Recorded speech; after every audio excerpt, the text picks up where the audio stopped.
sistem pelumasan. Pertama yaitu ada oil pan.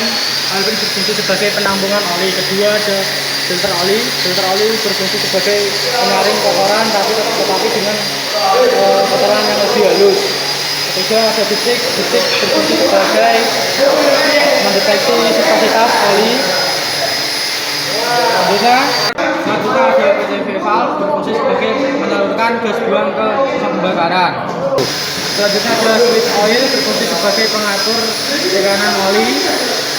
Oil strainer berfungsi untuk menyaring kotoran tetapi lebih yang kasar. Selanjutnya ada pompa oli berfungsi sebagai memompa oli dari bawah ke atas.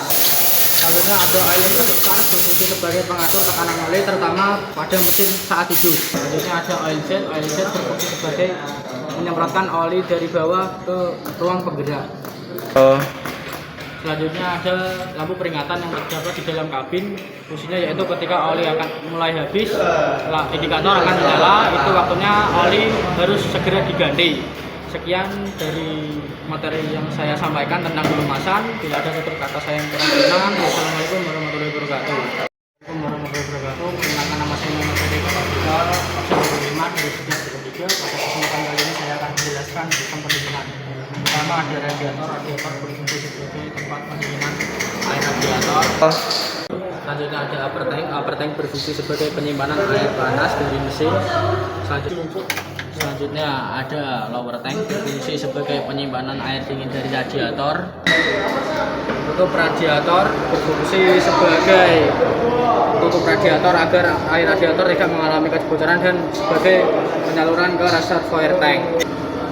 Water jacket yang berada di dalam mesin berfungsi sebagai penyalur air radiator ke seluruh bagian dalam mesin. Selanjutnya ada selang bebas. Selang bebas berfungsi sebagai penyalur air dari reservoir tank ke radiator atau sebaliknya. Selanjutnya ada electric fan. Electric fan berfungsi ketika mesin overheat, kipas akan hidup secara otomatis. Ketika mesin sudah stabil, kipas akan mati secara otomatis. Selanjutnya ada termostat. Ketika mesin dingin dia akan terbuka, ketika mesin overheat dia akan tertutup. Selanjutnya ada termostat. Termostat berfungsi ketika mesin dingin dia akan tertutup, ketika mesin panas dia akan terbuka.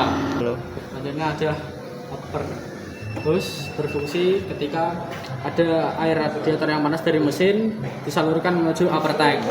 Selanjutnya ada lower hose menyalurkan air radiator yang dingin ke dalam sebuah mesin.